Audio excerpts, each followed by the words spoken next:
Yes. Live. What my daddy should have told me.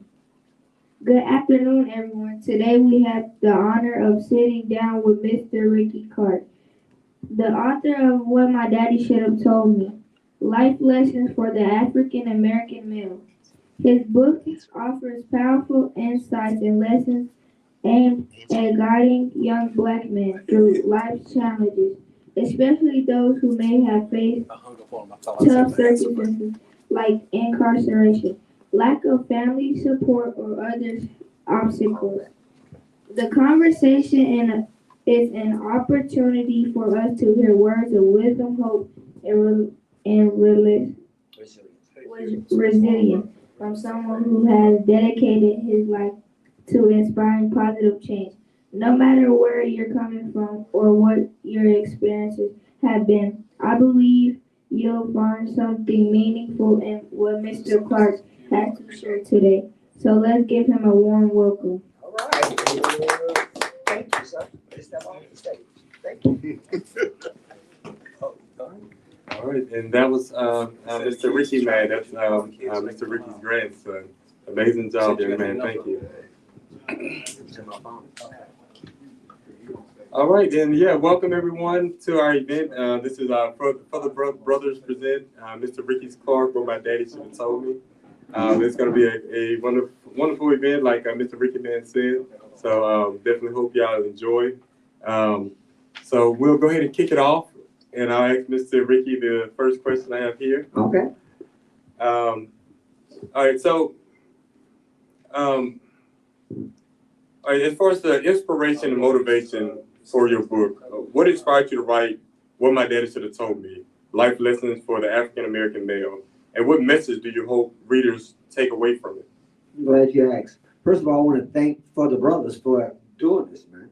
The fact that you all have invited me and we've actually had a sit down and we're going to have a fireside chat on the topic. I'm excited about that. So I want to give you all the glory, to be perfectly honest. I think it's going to be a very good event. So I'll be perfectly honest. One of the reasons why I wrote the book, I met my daddy when I met my son before I met my daddy. Let me start with that.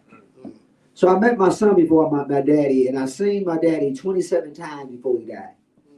Right? 27 times before he died. And once he passed, transition, I want to use the word died, as he transitioned, at that point I had lots of questions I wanted to ask him, right? Lots of questions. I wasn't raised by my father. Like I said, I had a son already. And I had a lot of questions I wanted to ask my daddy, and he wasn't there to ask him. So I began to sit down and contemplate on what I could do. So I began to start writing, and it inspired me to write it. So when I started writing the book, actually I came here to the Doc Bookshop, and they were doing an activity called Pancakes and Pens, or Pens and Pancakes. And they were talking about writing the book. You know, I got my degree in mathematics. I never thought of myself being a writer. I read constantly. But when they were here, they were talking, and it just kind of inspired me. And I actually went home that day and started writing. So when you buy the book, when you read it, you'll see that it's almost as if I was talking, because she told me, Ricky, just go home and talk to your phone and talk about it and talk your chapters out. So I went home, started talking through my phone, gave it to my sister, she edited, and that's how we had to get the book. All right. Thank you. Thank you. All right, and then the next question I want to ask you is your actual personal journey. So how has your personal life and experience shaped the lessons and advice you share in this book? I'm glad you asked. And that's actually, when you read the book again, you'll see my personal lessons. I wrote about, and I'll pull it up, I wrote about spirituality, education, my history, child support, what to do when stopped by the police, money, and manhood. So you can see that I was writing about my life. One of the first chapters talked about spirituality. Quiet as kept. I never went to church. I never been one of those people who went to church. You know, I used to go to church when I was little because my grandmother made us go to church. So I went to church when I was little, from probably kindergarten until I was about 12 years old. But then when I noticed my big brother, no other men in the community were going to church, I stopped going to church. I thought that church wasn't important. So I didn't go to church for a while. But when I had a chance to go to Jarvis Christian College, you heard the name, Jarvis Christian College. I got to the school, when I got to the campus, every time we were going to the cafeteria, they would always stop and bless their food for breakfast, lunch, or dinner. I'm in the Bible state, you know. So I would see that, and as I began to notice, I'm like, wow. And I began to study, learn about Christianity, and since then I've moved on to spirituality, and not only practice Christianity, but I am aware of it, and it did have an effective part of a very important part of my life at that time. But since then, I've grown and grown on. The other thing it talked about, even myself, I was stopped by the police. I remember I had my degree. I don't know if they do it now, but I'm aging myself. But when you graduate from college, they'll also give you what is called a pocket degree. So you would have a degree for your wallet. And then I had my degree. Well, when I just graduated from college and I got back home to Chicago, I'm on the bus. I was riding on the bus and I made a stop off Cottage Grove. The people that's listening, you don't know about 75th Street. So I was on Cottage Grove and 75th Street.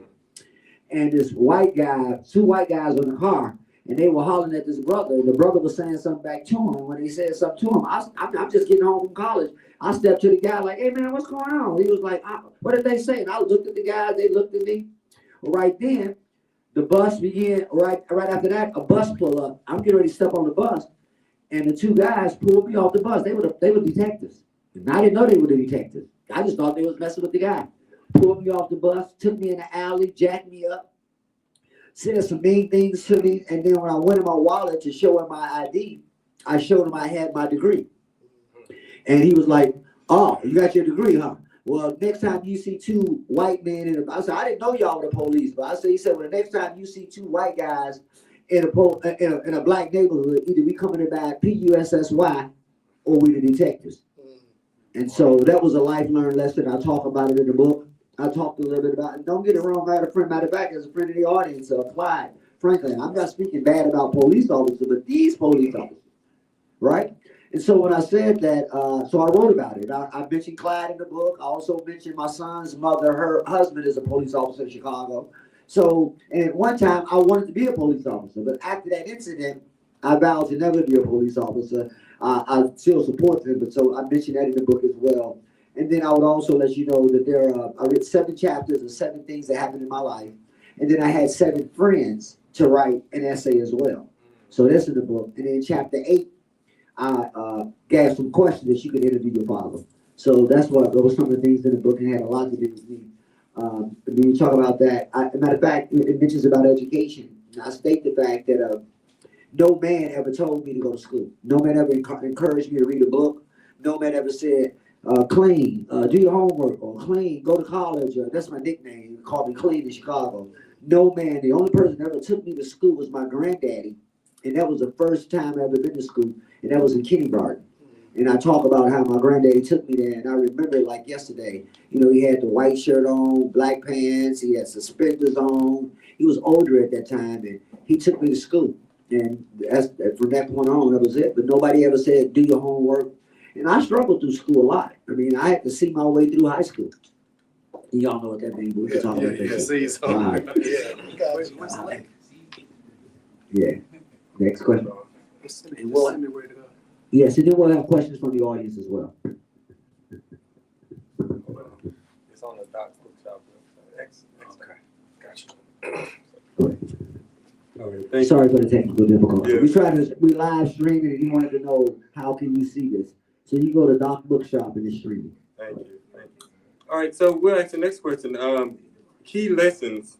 So among the lessons in your book, which do you believe are the most critical for young African American males to understand in today's society, and why? Well, I started it off. I think that one of the first things, and I tell young people this all the time, before I can teach you anything, I must first teach you about your damn self. I must first teach you who you are and whose you are. So it's vitally important that you begin to learn about your history, about your culture.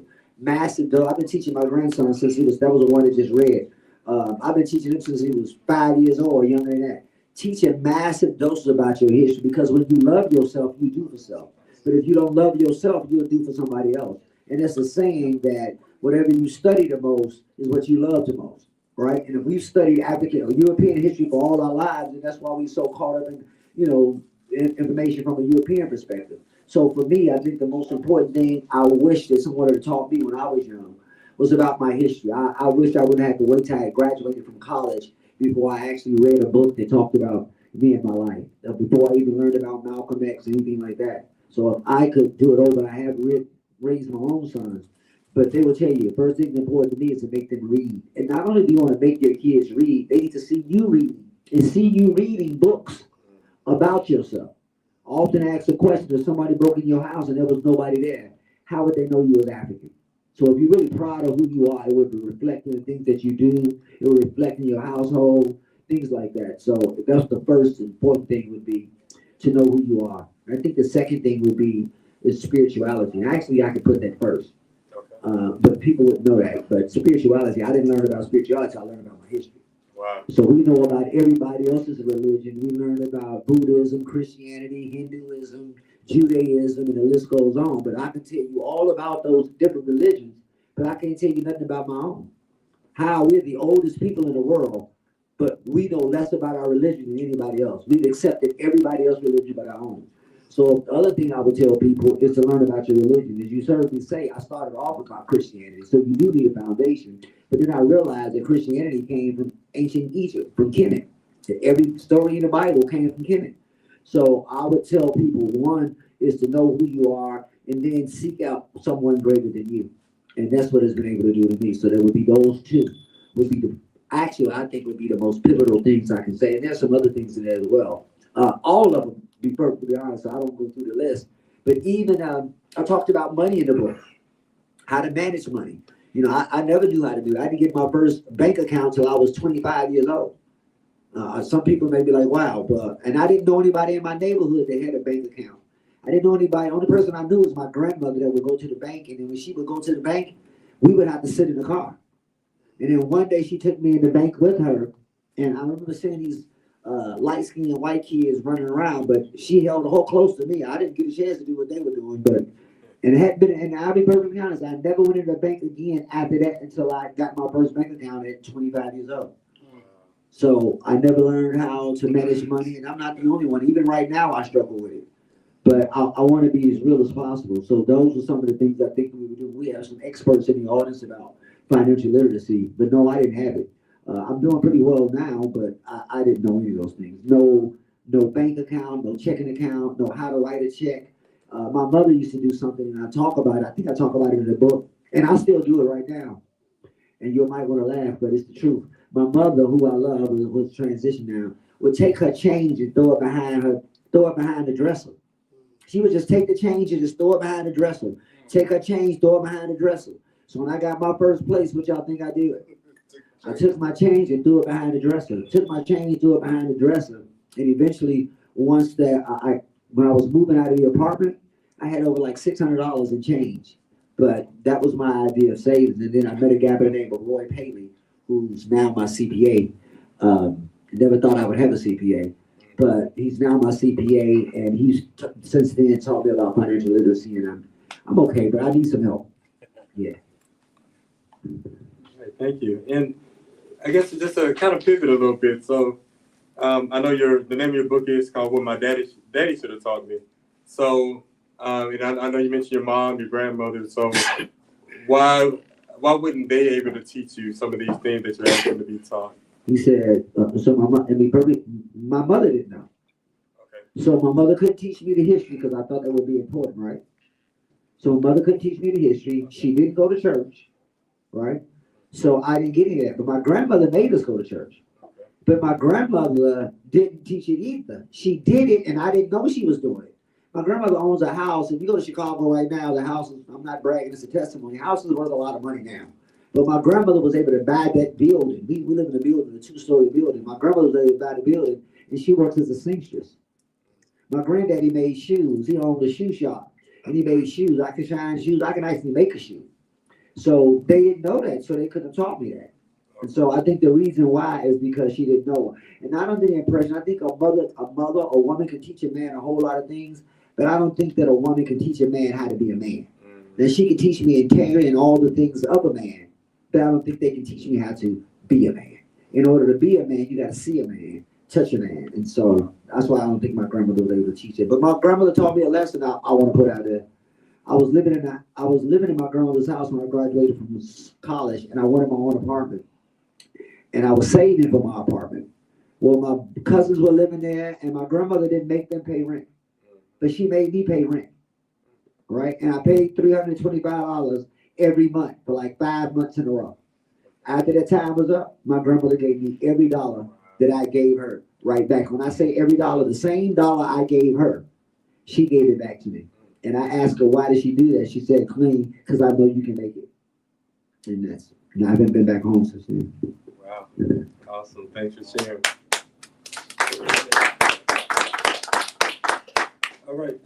Next question. So, challenges and overcoming. So, what are some common challenges faced by African American males that you address in your book, and how can they overcome these obstacles? I'm gonna give you two. I'm gonna give you one, then I'll go to the next one. Okay. The first one is I think that education. Education is more than reading, it's more than writing, it's more than math. It should also teach you who you are and whose you are. I think that education, I'll quote Malcolm, he says, education is a passport to the future, for tomorrow belongs to the people who prepare for it today. And so I think that one of the things for me, I always often say what my life would be different if I had my daddy in my life encouraging me to go to college, encouraging me to take my education serious. I didn't take my education serious until I got to college, right? And because I didn't know, I was just going to school. And even when I went off to college, I just went to college because I wanted to be different. I had no idea it would take me to where I am. So I wish that somebody would have told me this when I was a freshman, a sophomore in school, to share that with me. I never even met I never met a college graduate, a person that's in college. I never even talked to a person that had gone to college that I knew had been in college. And now that I go back, I think my uncle was in college, but I think he was. But it was my cousin's boyfriend who was 1 year older than me. And when he graduated and went off to college, he came back. And it's in the book, and he asked me a question.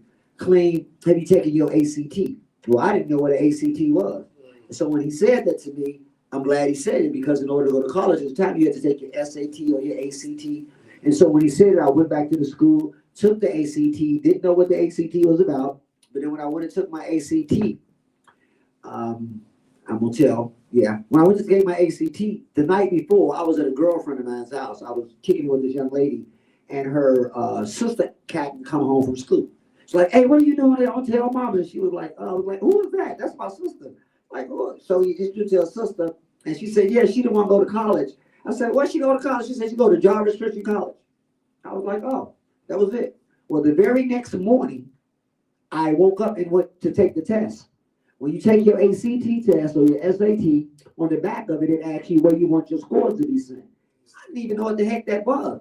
So on the back of mine, I put Harvard, the University of Chicago, and Jarvis Christian College. I didn't even know it was an HBCU. Even at the time, I didn't even know what an HBCU was at that time. So I know there was something spiritual for me to have done that. And I tell that story all the time because even after I signed that and I sent it off, Harvard didn't send me anything. University of Chicago didn't send me anything. But Jarvis Christian College, which is now Jarvis Christian University, sent me a letter. And when he sent the letter, I read it and didn't understand what the letter meant. It was an acceptance letter, right? So I shared it with my mother. She didn't know, but my auntie Bunny knew what it was about. And so she was like, clean, call us. So I called the school and asked him. This was in September. School started back in August. Yeah. Wow. I didn't call them till September. And they was like, well, baby, you this late registration. I was like, late registration? I said, oh, can I still come? Because I didn't know what late registration meant. So she said, hold on. She held on. She went to the back, came back, and Jarvis said, yes, you can come. And I was like, okay. So she said, well, how long will it take you to get there? I was like, I don't know. So I asked her, well, I'm in Chicago, the south side of Chicago. Had never been to the airport, had never been to the train station. And so she said, well, if you catch a plane, you could be in 2 hours. But if you take a train, it'll take 24 hours. Which one of y'all think I took? I'll take the train because I'd never been on the plane before. But then when I got off the train, when you ride a train, this is the story, but I got to share this with you because it meant something. When I got off the train is 24 hours on the train. We get off the train in Longview, Texas. We got off the train, they closed the station down. So I had my luggage. I had some of y'all in the audience may not know what a trunk is. We had the trunks that didn't have wheels. Oh, yeah. So I had a trunk that didn't have wheels, and I had a bag. It was like a duffel bag. And so they closed the station. I didn't know what to do. I just started walking, right? And at the time, Texas, y'all real friendly. They was like, hey, how do? They kept speaking to me. I'm thinking, are they trying to rob me or something? And then this lady was like, baby, where you going? I said, I'm going to Jarvis. She said, you can't walk to Jarvis. Now you going back up on that hill, somebody coming to get you. Went back up on the hill. They came in the station wagon, picked me up, took me to Jarvis. I'm going to close with this. And when you get enrollment, they ask you three things. The enrollment lady asked me, what's my major, what's my minor, and what's my denomination? I told that lady, I don't play dominoes. Because I didn't know what a major was, I didn't know what a minor was, and I damn sure didn't know what a denomination was. And I say that, and oftentimes I tell it to young people in class, and they'll laugh like you all did. But then when I ask them, do you know what it is? Right. And they don't know what a major is. They don't know what a minor is, and they definitely didn't know what a denomination is. So, yes, I write about that in the book. But since that time, I've also had pastored the church. So keep in mind, it has taken me a long way. That journey has taken me because anything that I'm going to study, I'm going to be a part of, I want to master it. So that's what it did for me.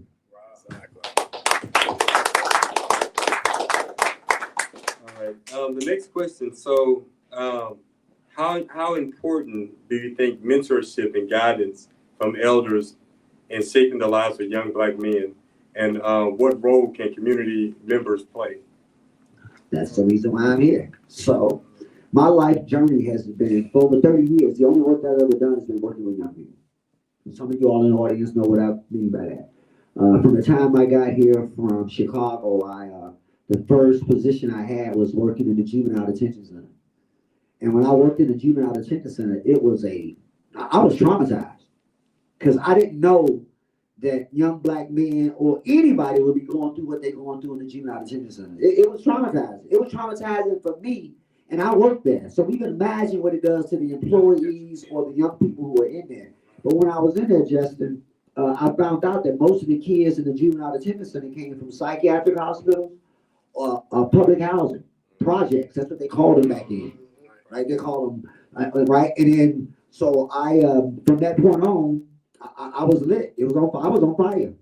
When I was in the juvenile detention center, you can go and find out in Dallas on Harry Hines, not the pretty one they got now, but the one on Harry Hines. I would be at the juvenile detention center teaching the kids about their history because that's what changed my life. I would have like 60 to 70 young men in there, no arguing, no fighting, then the girls sitting up front. And they'd be like, Rick, that's not safe in the juvenile detention center. Well, I would do it anyway. Y'all may know a guy by the name of Mr. Benny Bentley. He used to work in Dallas at the time. And I did it, and Benny he advocated for me to continue to do it. So I would teach the kids the history. I still hear him right now calling me, life-changing. And so I did that. And so while I was in there, Justin, I went on and took a part-time job at Green Oaks Hospital, adolescent psych and CD. I also worked at Charter Hospital, so I would leave the juvenile detention center and go to the psychiatric hospital. At the psychiatric hospital, that's when the kids were getting therapy and counseling. Well, hell, I was getting therapy at 1,002, sitting there with them. So that was life-changing. So I didn't want the kids in the juvenile. I didn't want them in counseling and therapy, right? And so my next thing was to work for the public housing community. So I quit my job at the juvenile detention center, and I came to Fort Worth, Texas, and took a job in a community that's no longer there.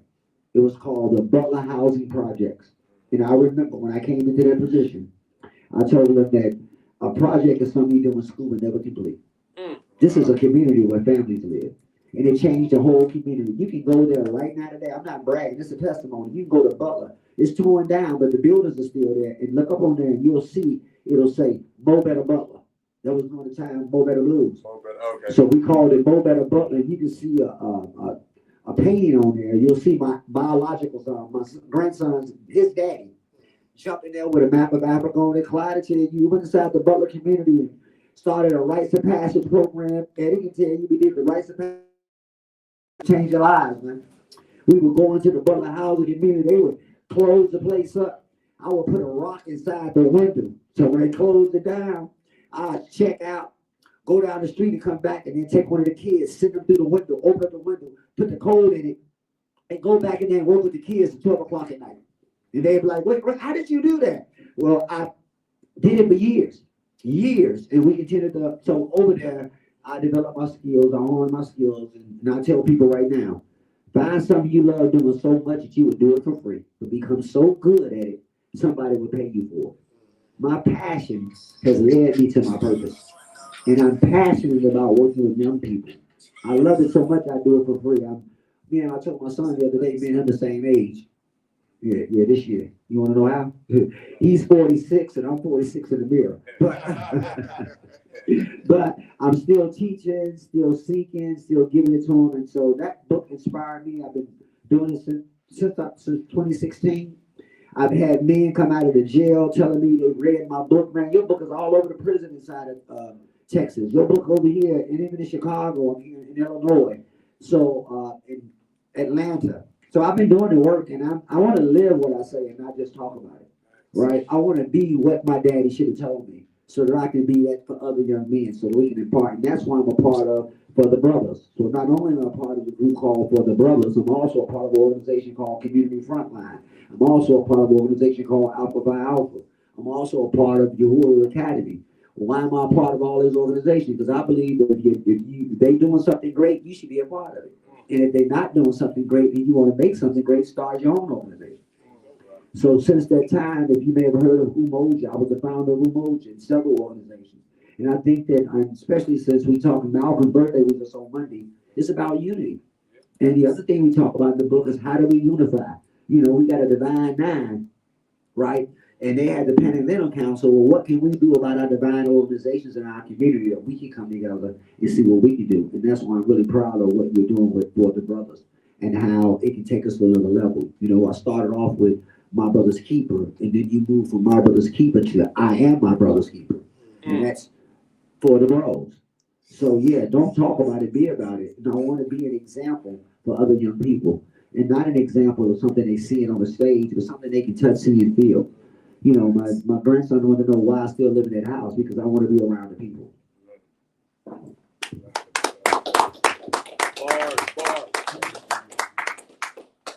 All right, and yeah, I have one more question. I want to pivot after this, but I have one more question. So, how do societal expectations and cultural influences impact the development of African American males, and what can be done to foster positive growth? Glad you asked. Societal norms. I mean, when you think about, I wrote another book. It's called From Kindergarten to 12th Grade, Can Equal 13 Years a Slave, to answer that question. Okay. Come to America. And I mean, anybody, if you came to America and studied from kindergarten to 12th grade, what would you think about black people? To be perfectly honest. If you came from any place in the world, I don't care if you was an alien, and you came to the yet-to-be United Snakes of America, and you saw how they taught our people in school, what would you think about black people? So, yes, I'll tell you how it affects. It's affecting to the point that most of the black people that I work with, or young, I like to call them Africans. I don't even use the word black because that is not associated with a land base. But Africans born in America, yeah, if they don't learn their history, how it would affect them. So I teach massive doses of African history. It's like life-changing, buddy. So that's one of the ways we can do it. I think it encourage anybody, all the listeners, please come by the Doc Bookshop or bookshop in your community and come and see what it's about. There's a young man in the audience. He didn't know I see him, I'm going to call him out. But one day he came to my room and I was teaching about African history, and he thought I was racist. I was like, black people can't be racist. Right? But the more he came to class, he realized how important it is to study his history, and now they're doing the same thing. So, you know, with the organization, I teach in massive doses of history, because if you don't, you go by what society is, you'll be messed up. I mean, today I was with you, and we met with some brothers from Africa, and they made the comment, so correct me if I'm wrong, he said that they were colonized too. So they didn't know their history as well. But then when I was in the classroom, me and Justin sitting in there in a boardroom, we in there talking, I started sharing with them about their history, and you saw they like, come on. The brother born and raised in Africa, and I asked him the question I often ask people, how many digits in the world? How many numbers in the world? He was like, how many digits? He was like, I don't know. I said, well, there's only 9 digits. Well, where them 9 digits come from? And then I talked about the clothes he had on. I said, nice colors you have on. You got your orange, you got your green on, but who invented them colors? Yeah, the first style of writing is hieroglyphic. Well, who wrote it and who read it? And he said to me, I don't know how old he was. I think he was like 42. He said nobody ever asked him those questions. He's never been asked those questions, and he was born and raised in there. So, yeah, society, if we don't start teaching our young people at a young age, then what they going to tell their kids? Right? What would you say to your son if your daughter or son came to you and say, Mama, Daddy, tell me a time when black people were not enslaved and in power? What would you tell your kids? Because nobody begins their history in slavery.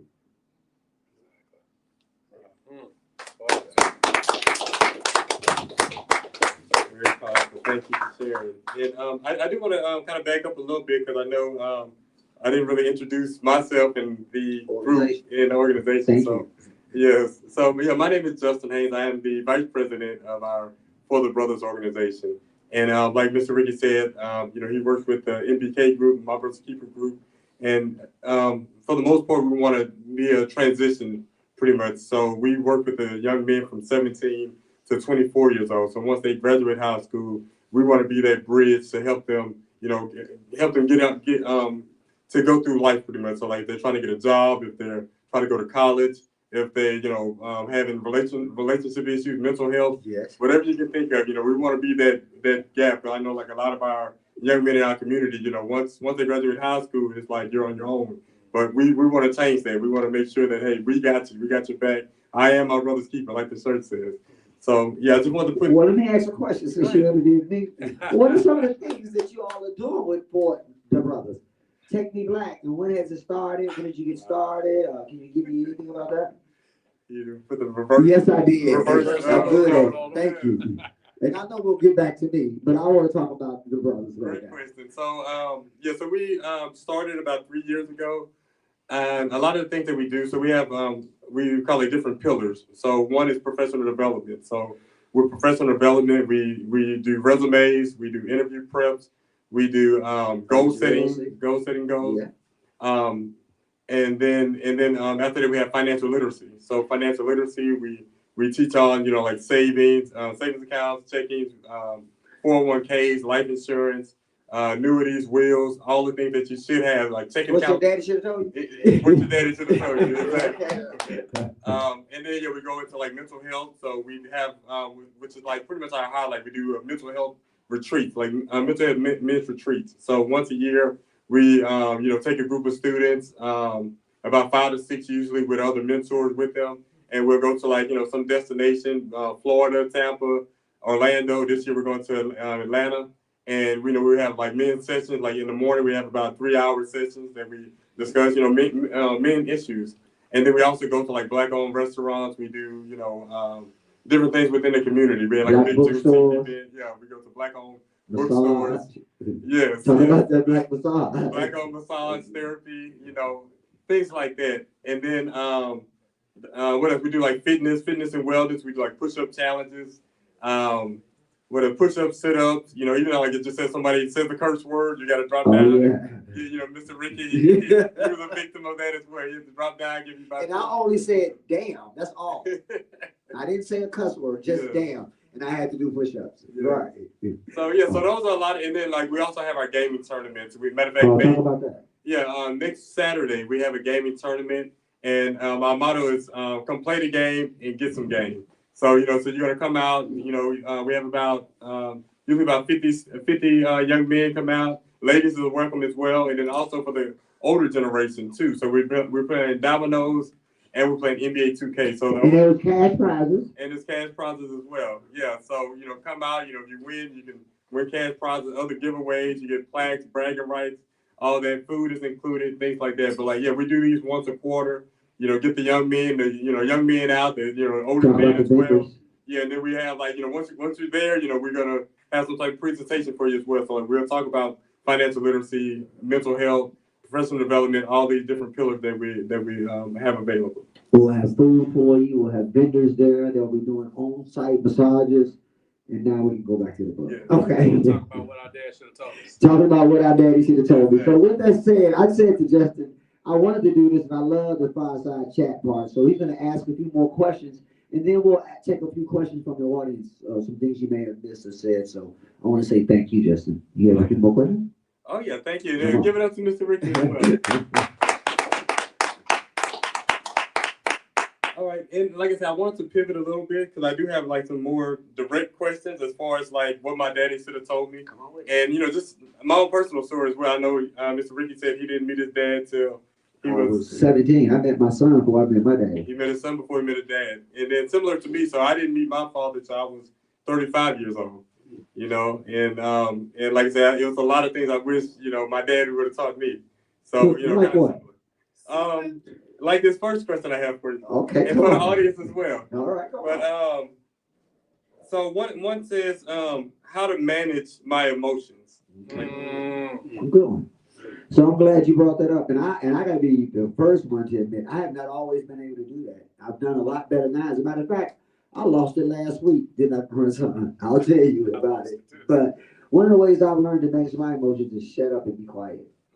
And so oftentimes when I want to do something, I said, I did something last week. My grandkids that did something got me. And I didn't say to them, I said, I need to leave because I need to calm down. And so what I would tell men when you talk about trying to manage your emotions is to know what those emotions are.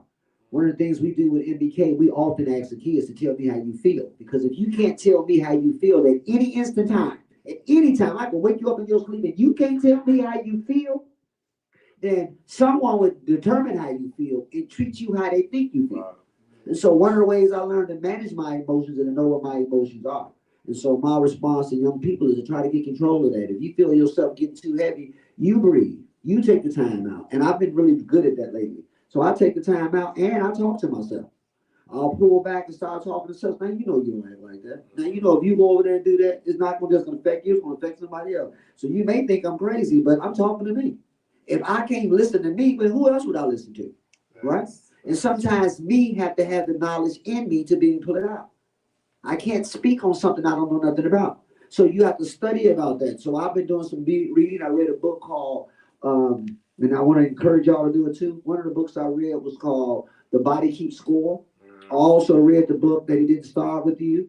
And then I read another book that was called talked about trauma, Shaking the Family Tree. And now I'm in the process of writing a book called Shaking the Family Tree from the Legacy of Trauma. So yes, emotions are very emotional, but hear the word emotions, right? I have to control those. Those are my emotions, right? If you can't control the inside, you definitely can't control the out. So some of the things I do is read, meditate, take time out for self, and they talk about me, but I take a nap a lot. They be like, Mr. Ricky, I don't know where you get all that energy from, but I'm not the Energizer Bunny. I do take the time out and rest. And when something's bothering me, you know I'm sleeping. Like if my money's low, I'm like a diabetic. So I have to stop and think and get my emotions in check. Thank you. And he did mention about the book club. I mean books. So we do have a book club as well in the Father Brown. I know they say black men don't read, but we definitely do here. That's right. Yeah. We're in a bookstore right now. Exactly. So and then just to add on to that, as far as the managing emotions, I know like a lot of our young men, I just say like they aren't managing their emotions correctly. So like they'll go out and do something irresponsible. Like somebody may like say words to them, and then they want to fight and get a guns and things like that. So so definitely like what my dad has taught me and other young men is how to handle your emotions. Yeah. All right. So the next question is what it means to be a man. Glad you asked. Well, I want to start that question off. Let me ask the audience. Yes. Can I get all the men to stand up? Can I get all the men to stand up? Okay. So I see a young person not standing up. So, Ricky, how do you know they men? I mean, they stood up, but you a child. You a young boy. How do you know they are men? Just because they stood up. Did you hear what he just said? How old are you? So you heard what he said? Yeah. So 11-year-old think just because you stand up, that makes you a man. Wow. That don't define man. That defines male, but it doesn't define man. So you all take a seat. I ain't going to call nobody out, but I asked that question for a reason. I'm going to ask y'all to tell me the response to it too. But are you ready to respond to it? So we have one in the audience. How do I do this with the microphone? Come on, give him the mic. Give him the mic. Yeah. To act, live, and think responsible. Oh, he would say that. Wow. He would gonna get that. Yeah, he know the right answer. To act, think, and live responsible. That's how I define man. And Klein must have read the book because it's in the book. You ain't read the book. He read it. He lived by I've that. been living it with you for He a been while. living it with me. That's true. So Nice one. everywhere we go, how do you know when you see a man? Because a man thinks and live responsible. Anytime you're not acting, thinking, and living responsible, you're just a boy masquerading as a man. Let me repeat that. You're just a boy masquerading as a man. And so everywhere I go to different rooms in the classroom, I ask the exact same question. Can I get all the men to stand up? And all the males stand up. Right? And then when I ask them how you know you're a man, they begin to sit down. Right? Because if you can't define what that is, you'll take a seat. But just like we did right here in this audience, all of you all stood up. But if I would ask each and every one of you all, I know Clyde gave the answer, but each one of us would give something different. And I think that we need to be able to define what that is, because just like I didn't know what it was, like he didn't know what it was, like she didn't know what it was, and they standing up for it. I think we should have a definition for it. Because having a definition, then we know. That's why I started the Rites of Passage program. I didn't start. That's why we started a Rites of Passage here. Because it's a transition from one life stage to another, showing you from boys to men. So you have to be taught when you're coming from one life stage to another. And so manhood to me, again, is a man is a male that act, thinks, and live responsible. I'll say this. All men are males, but all males aren't men. Right? What do you mean by that, Mr. Clark? I'm glad you asked. There's a dog, there's a cat, and they male and female. So but to be a man, you gotta act, you gotta think, you gotta live responsible. Thanks for sharing. Wait, and submit to something greater than yourself. Audience had a question. I don't necessarily have a question about with that definition. With that definition, you say he has to act, think, and be responsible. Yeah. But the man is also to lead, To lead. because we are the head of the household. Yeah, okay. So if you can't show that you can act, think, and be responsible, then there's going to be an issue when it's time for you to lead. Who do they look up to? There you go. It's the man. Wow. And we have a big responsibility to lead, because those generations behind us need someone to teach them. We have a certain role that we must play. And today's society has skewed that role. So we really need to have a definition to really define what a man is, but we can't leave that leadership part. Okay. So he said we can't leave the leadership part out. Right. Well, and I've heard that several times, and not to discount, but I always remind you, you can't lead where you don't go. But you certainly can't teach what you don't know. So in order to lead, you have to know. And that's why I say leaders are leaders and leaders lead. So before you can step into that vein, you should be doing that as well. So thank you for sharing. All right. Yeah, and thank you, Brother Eddie, for that. And this leads into my next question, actually. And just to give a little background on it. So the question is how to treat a woman. And I'll just give a little background on my personal upbringing as well, because like I say, growing up, I didn't know my father until I was 35, so I was raised with mostly women, my mom, my grandmother.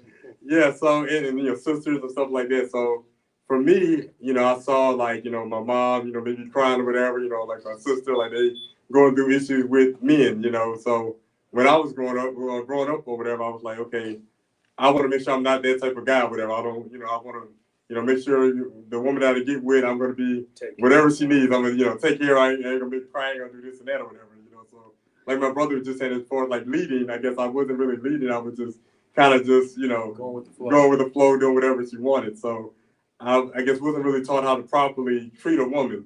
So if you can expand on that. So read the question again, so I can be open and honest. How to treat a woman. I'm glad you asked. I don't know if y'all ever heard a song by N.D.I.R.E.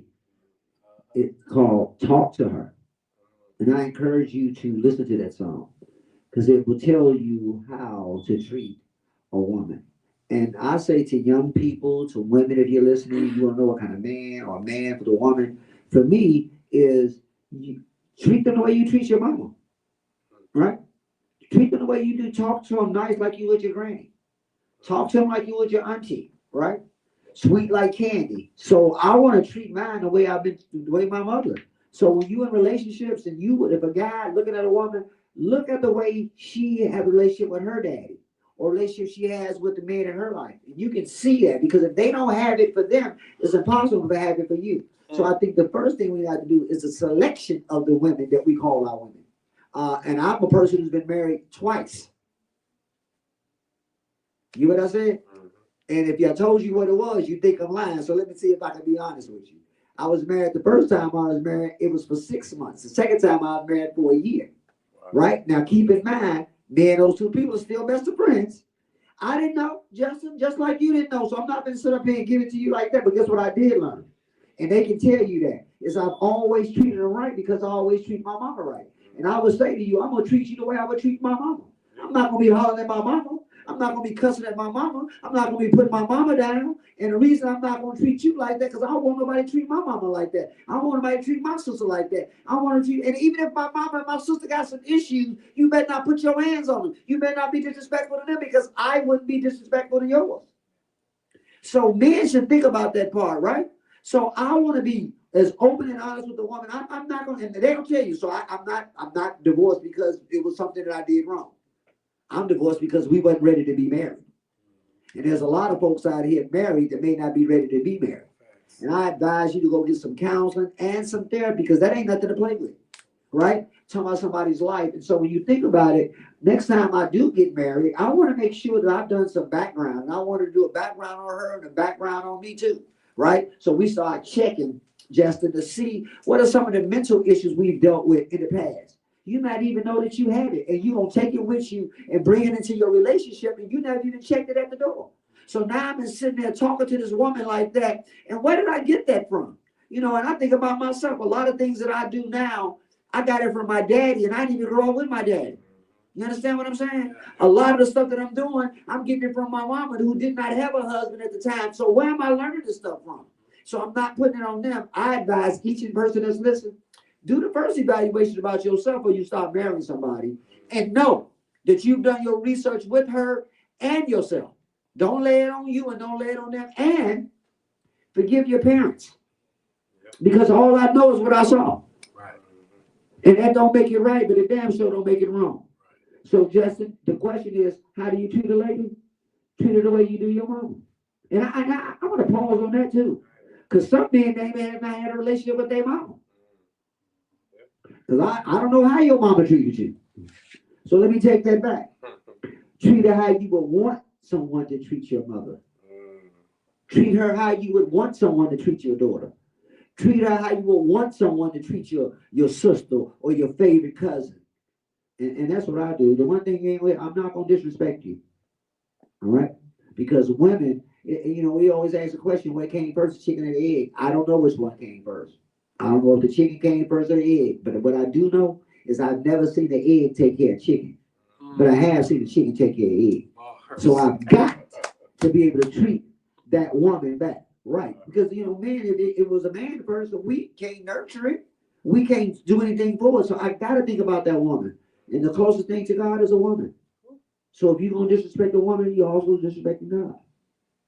That's an ass statement. Anyone in the audience? Now we're open to any questions. Any questions in the audience? There go questions. Hold on, we got one. Come on.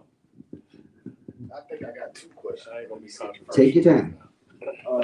There's 18.7 million fatherless children out there. Do you think forgiveness is powerful, or how do they need to approach it? Glad you asked. Yes, forgiveness is the most important thing because those fathers out there, we don't know what happened to them. Why are they acting the way they're acting? Why aren't they in their lives, right? So I don't want to blame the fathers. Because if you blame the fathers, you got to blame the father of the father. And if you blame the father of the father, you got to blame the father of the father of the father. And if you go that far, then you blame the father. So no, ain't no blame. What it is now is have you had not done what you're supposed to do? Now you man up. Because it's not how old you are, how many kids you have, how much drink you drink, how much time you spent there. Now is, are you a man? Are you acting? Are you thinking? Are you living responsible? And sometimes our kids won't even forgive us. But we need to forgive them, right? And once you forgive yourself and forgive them, then you can move on because you didn't know. Or not speaking of you, the men, we don't know. So when you got fathers out there not being a father, you can't blame that father for that. I'm not even mad at my daddy for not being there, right? I asked my father some questions before he died, and it got me straight. I thought it would have something to do with it. Can I open? My mama, the man came to my mama and asked my mom. My mama asked him for some money. He had $20. He gave her the $20. My mama balled it up and threw it back up and told him, don't you never come back over here again. Right? So he never came back again. So am I mad at my mama or am I mad at my daddy? I ain't mad at either one of them because they both were dealing with the trauma. Right? So there may be reasons why fathers are not in their children's lives. But I think that if you love your child like you say you love your child, you can't even love her till you love you. You got to love yourself enough that you go and love your babies the way they need to be loved because you may be going into their lives messing it up. So I think that we start with ourselves, forgiving you. And yes, for all the thousands of children who don't have their fathers in there, they're fatherless children. But guess what? We can be the fathers to the fatherless once we get ourselves together. Bars. That's good. And the second question is, I might have one more. But Take your second, time. what do you think, how do I want to say this? Marijuana in our community. What do you think about that? Okay, I'm glad you're asking. Well, in some places, marijuana is legal. And when I see young people, old people smoking marijuana, it's just like them drinking, right? If they made that legal and some of them doing it to cope. Now, I'm not out here advocating marijuana, but some of them are doing it to cope.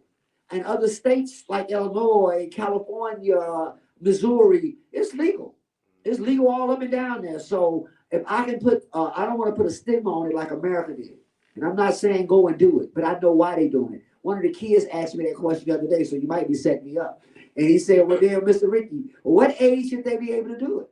I said, when they're able to be responsible, not 16, not 17, not 18. But they say a girl is not an adult till she's 21. So I think men should be 21 before they do anything, right? Any mind, mood altering substance, not just marijuana. But I think it should be legal if you're asking me. And my last question. What do you think about African American studies in all high schools all across the nation as an elective? You know what he asked me? I don't even want it to be no elective. It needs to be a main course. Right. So I don't think I know for a fact that if we begin to teach our children in school about their history, it's life-changing.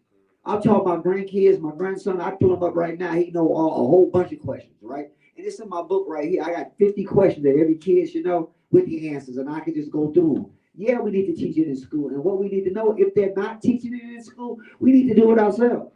So now in America, they don't allow you to teach that in school, right? So people who listen to me now, they would consider me woke. I'm real woke, and I ain't going to sleep. So yeah, I think we should teach it in schools. And if they don't teach it in schools, we should start freedom schools and teaching it ourselves on Saturdays, on Fridays, on Sundays. Stop Bible study and teach them about their history, because when you love yourself, you do for self. Yeah, it's important. I would say, kind of tying back into the fatherless children or whatever. What would you say to those fathers who, like we talked about, made bad decisions about not having that background, not knowing about the female they were marrying or getting involved with, and ended up having a child, and they end up being put in situations where they want to see their kids, but their significant other is making it hard for them, and regardless of what they're trying to do, they move out of state. You know what I mean? They have those situations where they make it hard, where they can't get them, and then sometimes the father just gives up. Yeah. Sometimes the father still continuing to fight and stuff, and still never ends up getting that reward. So what do you say? I'm glad you asked that question. I know lots of young men about that. I brag about Justin, how he stood in there and fought for his child. Exactly. I don't know if he's gonna bring it up, but that was one of the guys that stood up and fought for his child. I think they should do it, yes, and forgive her too. So that woman that you had that baby with, who had those issues that she was dealing with, because she didn't get down her issues and you didn't get down with yours. We all come in. There's this test, it's called ASA. I encourage you to take. It's called Adverse Childhood Experiences. So before you date somebody, take the test, right? But if you've gone and dated somebody, you didn't take the test, and now you have what we call mother-father issues, baby issues, child support. I did write about child support in my book, right? As a matter of fact, I graduated from college with child support and college bills. So yeah, I understand what that means, right? And so what we need to do is go on and forgive those mothers, because you played a part too, right? And so the other thing is that, especially if she got my children, right? Because I want her healthy, because she's still raising my child. So whatever I can do to make her whole and healthy, I want to do it. I want to praise and honor her and let her know she may need to go get some help, right? Now you can't make her, But if you go get some help, she may consider going to get some help, right? So especially if she's still raising my kids, right? So you gotta love that woman too, because she been traumatized too. And guess what? Quiet as a cat, we added to the trauma because we didn't do our work, had the relationship with them, so we play a part too, right? They say you lay down with dogs, you wake up with fleas. You have to think about that. Yeah, what we lay down with is what we wake up with. So be conscious about it. And all the time, like right now, they talk about abortion. Abort before you had a baby. You don't have to abort then. Abort before you even start the contact. So what if I didn't do that? And now I'm in this relationship with this woman that has my children. It is very important that you keep her whole and you stay whole. It's important that they do not see the violence continue to go, because if they see it, they gonna pass it down to their children. So you did that. You laid down with her, and you didn't do your homework, or she laid down with you and she didn't do her homework. But right now we have these beautiful kids in our lives, and they most important. So quit being selfish, put your feelings to the side, and know that I gotta work this through till my child is old enough to not understand but overstand, so that he or she don't make the same mistakes that I made. Because if they do, they're your grandkids. And your grandkids only have with them what was given to them. Now, I'm going to use a word, it's called epigenetics.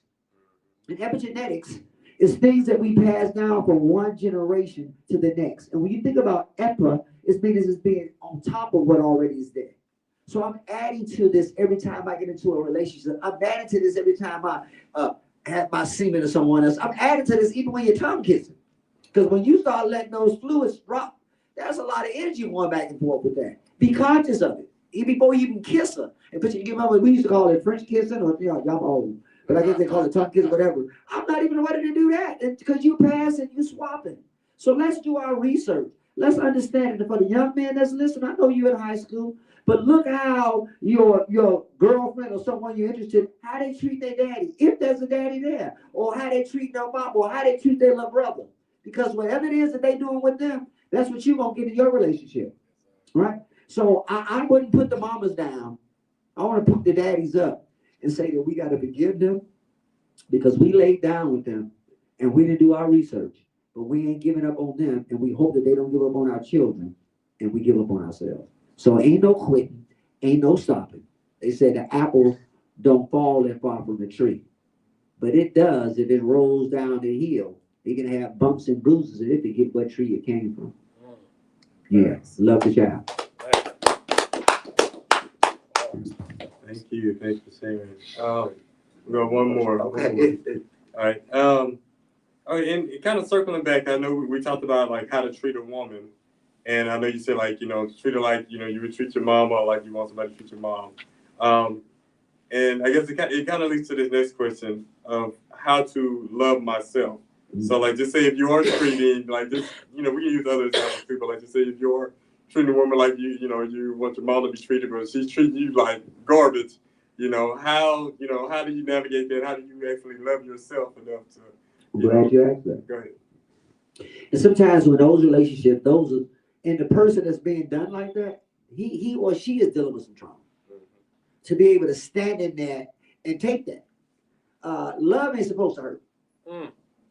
Let me repeat that. Love ain't supposed to hurt. And I'm not about to be in some relationship where we just gonna be banging each other, going back and forth. That ain't love. That is not love. And if she ain't treating me the way I need to be treated, ain't nothing wrong with her. Something wrong with me. Ain't nothing wrong with her, because if I love myself enough, then I'm not gonna treat her like that, and I'm not gonna be treated like that. Right? And then what we're gonna do is we're gonna go get us some counseling, we're gonna try to get us some therapy, and if that don't work, then we would know now that we may need, cut your losses. Right? And I know in the past you get married, you married forever, but if that's not gonna work, don't do that to yourself, don't do that to your children, don't do that to your family, don't do that to your community. We need help, especially, I'm not saying black people, I'm saying people in general. I mean, some of the biggest people divorce are not just black people. Right? A lot of us don't even get married, and we stay together longer than a married couple. So I think, Justin, for anybody who's in a relationship, the male or the female, but especially the male, and I'm only saying especially because we're talking about from what my daddy should have told me, don't be in relationships that you're being hurt. So I had a young man, I talked to him about it, but I remember this guy was telling this story quickly. He said that he heard this dog barking. He was making big loud noise. It just kept getting loud and louder. The closer he got to it, the louder the dog got. When he got so close to the dog, man, he was like, man, what's wrong with the dog? He said he's laying on a nail. He said, what's wrong with the dog? Why he won't get up? He said, because it ain't hurt bad enough. You get off the nail when it hurt bad enough. So I don't know if it's your wife, I don't know if it's your sister, I don't know if it's your daughter, whoever it is. If you're not being treated the way you should be treated, get off the nail. But there's a saying, the mouse don't smell at the cat unless it's a hole nearby. So be conscious of that as well. We gotta stop dropping these gems, boy. Cut it out. All right. So. Well, you got go ahead, actually. Oh, go ahead. Yeah, come on. Come on, LeVar. And y'all know we can go with this, but You we know, only have one more question. all night. You got one question. All right. I'm keep that. Let's go, LeVar. Let's see. I'm asking a question, it's a personal thing. Okay. So I have a son that I got custody of. Mm-hmm. And I know that his mother's not in his life as much as I would like to. She's out of town or whatever. But I can see the hurt in him because she's not there. And me and my wife, we're doing our best I can to be there for him. But that love and that mental health, and I've had to make counseling as well. Would you advise me within that walk to be there for him in ways that he needed? He's missing that maternal bond. Yeah. And so I guess again, I'm not a professional. I'm just giving you my 30 years. And I would say the one thing I would do is for him to learn to forgive his mother. Because for her not being in his life, that may be something that she's going through. So right now, I'm mad at her because she's not here. She's not doing the things that she should do. She may not have it. I wanted my daddy in my life, but if he'd have been in my life at that time, I wouldn't be where I'm at right now. I forgot to mention that he was an alcoholic too, and had a whole family and everything like that. And so I learned for that. I wanted to have that. So, and sometimes it may be best for them, even though they're hurting and he's going through what he's going through, and you and your wife doing a really good job being there for him. Don't stop being there for him, right? So I know you won't. But the relative to his mother, we can't tell grown-ups how to act, right? And he can't tell his mother what to do, right? Now he can share with her how he feels about it, and he has to be able to share that in his own words when he's able to say that. So that would be the first thing. But the most important thing to stay whole is to keep loving her from where she is, because she may be dealing with some of her epigenetics and some of her trauma that's been passed on as to why she's not in her child's life. And so I don't want to, because I don't know her, right? And I don't want to hurt him, because you don't say nothing negative about the mama, because it's still his mama. Keep that part in part. That's still his mama. And we don't want to say hurtful things. And we don't know his relationship with her. He may say something, but how he feels is different than what he says. Right. So you keep loving him and encourage him to love her, because she's still his mama. Thanks. And that's what I was saying.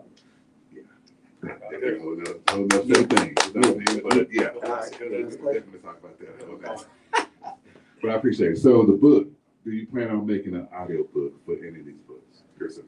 So yes, I will be making them an audio book. I've been doing the books for a while, but I think like 2016 this is my second book. The third book will be coming out soon. And I plan to do it in audio because I wrote them in audio. And the one thing I like about audiobooks, I love it when the author reads their own book. Yes. So if you heard me, if you buy the book, you will hear me talking to you. And this is what it will be like. So both of them the same way. And then I had, like I said, 7 friends to write. As a matter of fact, Minister Lee, who's the head of Mosque 52 here in Fort Worth, wrote an essay in both the books. Oh, nice. Nice. One last question. One last question. So you spoke about spirituality. Yeah. And your transition. I know you have different transitions. What would you say the most important practice that you practice within your spirituality? I'm glad you asked that. So it's calling the spirit of the ancestors. I had been in the pulpit for about, I was associate pastor for 6, I pastored for 7, and I grew. And one of the things that I do, I have a good friend of mine, his name is Rex, he's a white guy, I love him. He asked me the question, he said, well, Rick, I notice you always bless your food. Well, who are you praying to? I say, my ancestors, right? So I talk to the ancestors. That's one of the best ways to help the spirituality. I don't know if y'all seen the movie Sinner. practice with everybody else's religion but our own. And so I've come in tune with the ancestors. In my house, I have plants for every person, not every, but quite a few people who died in my family. I have a plant for them, and I talk to them, and I call on these spirits daily, because I believe that when you don't call on them, they die twice. So one of the things I've done is to work on my spirituality, is talking to the ancestors and doing meditation as well. Good. I believe the questions. For time's sake, but I appreciate All it. right, anytime. Oh, okay. It's getting good now. Inside of, we're gonna get to it. Come on with it, man. Scared man can't win, and the jealous man can't love. Come on. All right, this is about child support. My understanding child support was through the, I don't want to say this, the Europeans, for when they had a woman and they had these wealthy jobs and they were single housewives, and when they left them to go be with the whatever, mistress or whatever, so they brought child support. Now it's being womanized in our community. Do you feel like just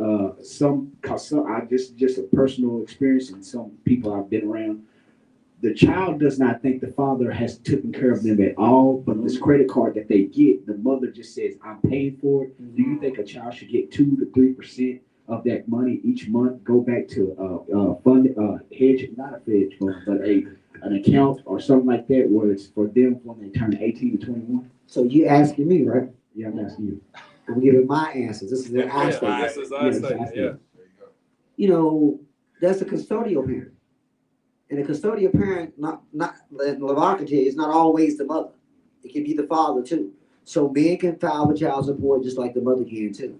So keep in mind when we're doing what we're doing, she do have those rights because she's the custodial parent. So if you're having a baby with a lady, know that she has the rights. And based on the rights that she has, and you know you're going to have to pay child support, well, the court's already decided what's going on. You don't make that decision. You don't tell me how to use my money to manage my kid over here. You don't do that. The court said pay the child support. It didn't tell you how I should use it. So I'm trying to be technical with it. True, really. It doesn't tell you, it doesn't stipulate how you should do it. Should he get socks? Should he get shoes? Should he get that? And a lot of times, women take advantage of that, right? True. They take advantage of it. And a lot of times they are womanizing it, or you want to use that word. I don't want to use the word weaponizing it. And I don't even want to use the word weaponizing. I think any woman that would do something like that is dealing with some trauma. For her to do that with anybody, they not want to give them a chance to see their child. A friend of mine, he paid child support, can't see the baby. And guess what I told him? Keep paying the child support, but go back to court and show the record that you had a chance to see that child. Because if you take that baby out of town, then sometimes if the judge hears you, he'll go make the lady move back in town. And if he don't make her move back in town, he would make her pay for the plane rides for every 2 weeks or whatever that is. So there's some stipulation. A lot of men, we give up on the court system because we say it's all about the woman, it's all about the woman. And a lot of times it is, especially for us. But if it's your child, you keep fighting. You keep going to court. You get you an attorney to do what you can do. And I'm talking to you because I did. And I'm still dealing with it right now today. I didn't. I thought that my daughter was going to get old enough, and when she came a certain age, and I told her all the things that her mother may have done, that's going to be forgiven. Well, she did forgive me and her mother, but she still had to deal with the trauma. And I don't want that on nobody ever again. So my response to you is that keep loving the kid, keep loving the mother from a distance because she's with your child, and we want to hold. That's good. I like that. You can. That goes with this question: mental health. How serious is it in the African American community? Boy, quit talking about it. I think I want to say it's definitely needed for the African American community because we've all have been traumatized. Now you didn't get whooped by the whip, but your ancestors did, and all of that trauma is talked about. Epigenetics has been passed down from one generation to the next. Now you can sit here and say, "Oh, it didn't affect me." You lying. It's affected all of us in some way or another. So I would encourage everybody and their mother to get counseling. And let me tell you, remember I told you when we first got started, I went to the psychiatric hospital. I was working there. Boy, I was getting counseling and didn't even realize it. So I think we all need counseling. We need therapy, but it should be with someone of your genre, someone from your race. I encourage you to do that to culturally understand you. So I think that would be important, but I think we all need it. It's not even a question. Yes, you should have it because of the trauma that we're dealing with, and the trauma that's being dealt to us. Last question? Yeah, Open up a last can of question. worms. Like I said that. Let me pivot for a little bit. We're gonna talk about finances. So, question: why do you feel, or what would you say in the effect that why do you feel that African Americans have a hard time seeking financial help or learning about financial literacy and changing the trajectory of the generations that they have coming? I can tell you that's the easy one. Trauma. It's been passed down from generation to generation. I'm telling you, I ain't put no blame on black folks. There's nothing wrong with us. What's right with us can't fix. And the reality of it is we never been taught this. So I'm glad we got people in our lives now that can teach us that. But you got to remember, we still running because we got some norms in our lives, like throwing the change behind it, putting our money under our mattress because we've been done so bad by other people, putting our monies in the banks and things like that. So we scared, right? Oftentimes, there's a lot of black folks that spend their money real quick because they don't want nothing to happen where it's going to get taken from you. There's a lot of black folks I used to walk around with my check in my pocket. I didn't put it in the bank. I got $700. I thought I was rich. I would get another $700 2 weeks from that. I would keep that money in my pocket. I wasn't gambling. I don't do drugs, but I didn't know what to do. And I wanted to make sure I had some. And then you see a lot of us buying things, right? Things that you don't have no value when you walk off the floor with it. Coats, shoes, red bottom shirts, clothes, and stuff necklace, things that you can't even do anything with.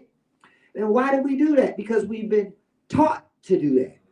There's a norm for most of us, but we have to break that, right? And how do you break it? By educating them, right? And the one thing I want you to know, especially about money with black folks, you got to feed them with a long handle spoon. Because if you're too close to their mouth, they'll choke. Give them a little bit at a time. Too much and choke on them, make them run. Oh, you trying to take my money? Oh, you trying to con me? Oh, you trying to? And so, better way to teach them is to show them. Right? You said, well, I got this and I won't let me show me. Can I touch, see, and feel that? Right? They need to see that. That's why they post a lot of stuff on Facebook when it ain't true. Right? Because it's seeing is believing for us. Right? So if you can take the time and spend $100 or $200 on a pair of shoes, take that $200 and put it in the bank and see what that does. Right? And you got a strong shoe game. But if I looked at some people in my family who I know about a strong shoe game, for every pair of shoes, we're going to sell $150. You take the $150 and you add that up. So you got to start showing them practically, right? So I ain't calling no names, but I do have some people in my family calling my sons, right? So I got a whole bunch of shoes in my closet right now, a whole bunch of Jordans. But if he don't put them on, they're going to fall apart. They've been there for years, 10 years, 5 years, 6 years. Have no value. No value. So why do they do that? They've been taught that. And my uncle hadn't taught them, don't learn it from their daddy. They have to learn how to do better and they'll be better. Once they know better, they'll do better. So a lot of those black folks out there spending that money, that's why we're doing it. Right now, I've been boycotting Target, right? I don't go to Target, I don't go to Walmart, but I'll go to K. Rogers, Kroger's. That's what, I'll go to Kroger's, K. Rogers or Albertsons or something.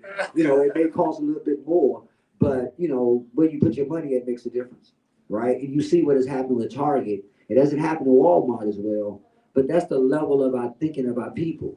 And so we can't ask them to do something that we're not doing ourselves, right? So remember, when it's financial literacy, should be something they can touch, see, and feel. I'm going to leave you with this. The first 5 invaders of Africa were Asians, Arabs, Greeks, Romans, and Northern Europeans.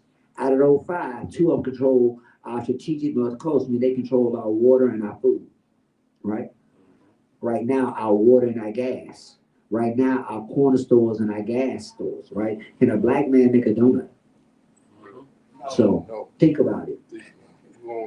Right. So if we begin to own our own, right? We can do for ourselves, and in that, they will learn that financial literacy.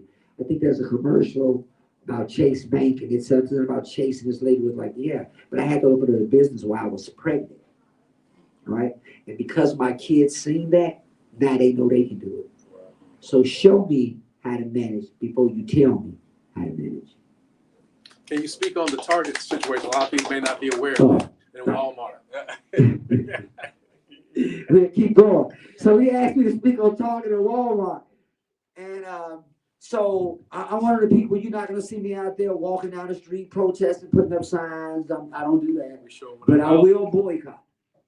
And so I listen to urban radio, and I encourage you to do the same thing, podcast.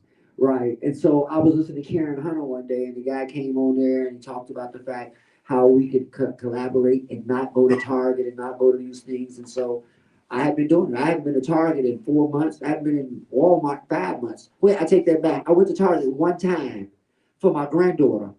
And when I went in there, I didn't see any black people in there shopping. They were just at the register. So I just walked in and walked out. Reason. And the reason for it is because Target and Walmart did not support DEI, diversity, equity, and inclusion. Right. And so because they didn't do it, they doubled down on it. Black people decided we wouldn't go to Target. If you're going to look, Target has lost a whole lot of money. As a matter of fact, the CEO of Target has lost they cut his salary in half. Wow. And so we got to keep boycotting and do things like that. But that's why I do it. And that's why we do it. So yeah, we direct it. And I was really making a joke when I talked about the fact that we don't own these things, but we don't. And maybe the next time we come, let's have a conversation about financial literacy. I would love to talk about that. I know some ways in which we as a people, if we would just come together, unity, like Malcolm said, we would own the communities and we'll own the convenience stores in our community. We would own the donut shops in our community. We can say what we want. Those donut shops are sending their kids to Harvard and Yale. Those convenience stores are making enough money that they can buy their citizenship. So I'm not mad at the Asians. I'm not mad at the Arabs. I'm not mad at the Greeks. My question is what we don't do. And that leaves you with this question. Come on, it's your last question. I know. Do you think we're better segregated? Ooh, okay. Yes. Nice Is that a question? Earn a question. Yes, and I talked about that in this book too. Don't believe the illusion, man, of inclusion. Yes, when we were separated, we were able to do for self. We had to. So I think we get to that point that we're going to have to do for self. And separation does not mean that I'm not going to interact with you or do things with you, but we can do it for ourselves. So I don't know if you know this, but Texas is the largest state of Africans born in America in the state of Texas. It seemed like to me that we're coming back. You know, we're sun people, so we're coming back to the sun. My people from Chicago, they can't wait to get back to Texas. So one of the things that we're going to have to do is to start doing for self. I call it Kuchi Chakalia. Claim for ourselves, do for ourselves, name for ourselves, and make it happen. You think about the fact we have the Divine Nine, right? There's probably over 9,000, let's say 100,000 alphas, 100,000, so 900,000 at least. And each one of them just gave $9. I'll stop right there. Thank you. Big facts. Thank you. All right. So one thing before we go, and I know it's the last question, but we do have a couple of young men in the audience, and we haven't heard from any young people. So I'll open up to y'all if y'all do want to say anything. But we do, and I know there's we talk about financial literacy, entrepreneurship. I know there's some young entrepreneurs. So if y'all want to come up and say a couple of words about your business or anything y'all think of for today, or that y'all thought of this presentation. Hey, you don't ask an entrepreneur to speak. They'll come up, bro. We got 2 mics. Yeah. You can have your seat.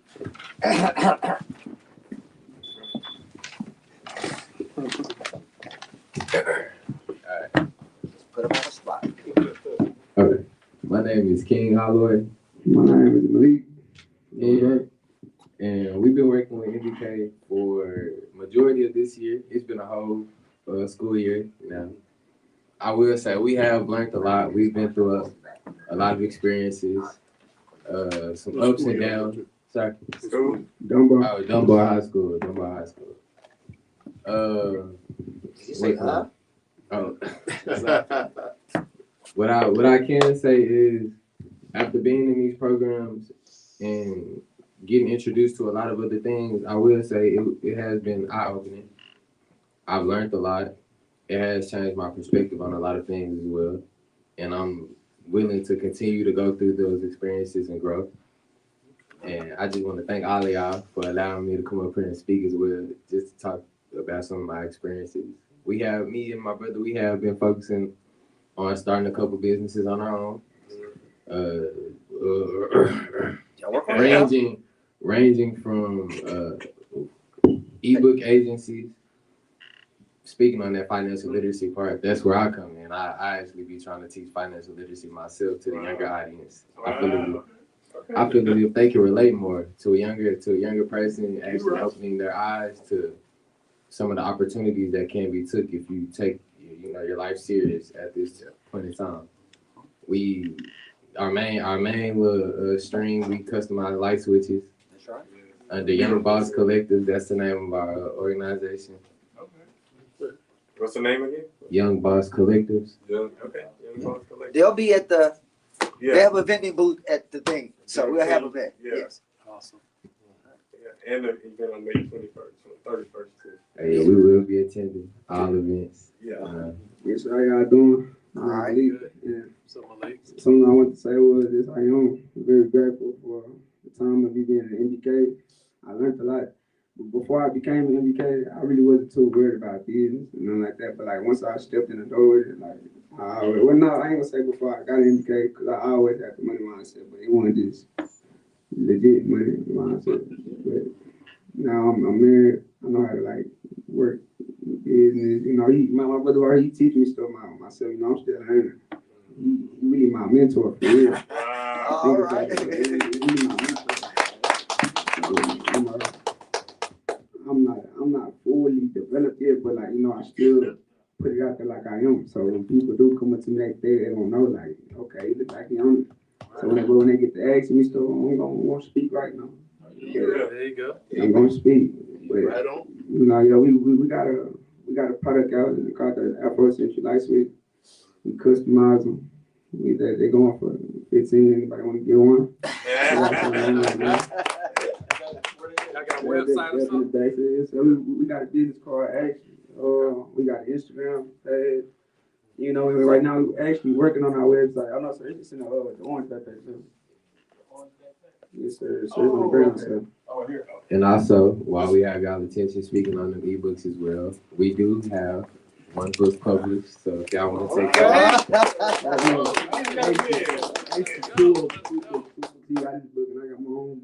two books actually. Sorry about that. We have 2 books published. So if y'all want. Yes, sir. Definitely. What's the name of the books? And The name of the book is 5 Real Ways to Maintain Passive Income. So I teach, in the book, I teach 5 major ways that us as young teenagers can maintain. It really applies for all ages, but it goes over some of the aspects of how they can maintain their money. Cause I'm key on financial literacy, like boom. Especially it ties deeper into my wanting to invest, private equity, a lot of that aspect. Just wanting to, I'll say maintain a good amount of generational wealth. That's the overall goal in the end, to be affluent, sustainable. So me and my brother, we've been getting to it, I would say.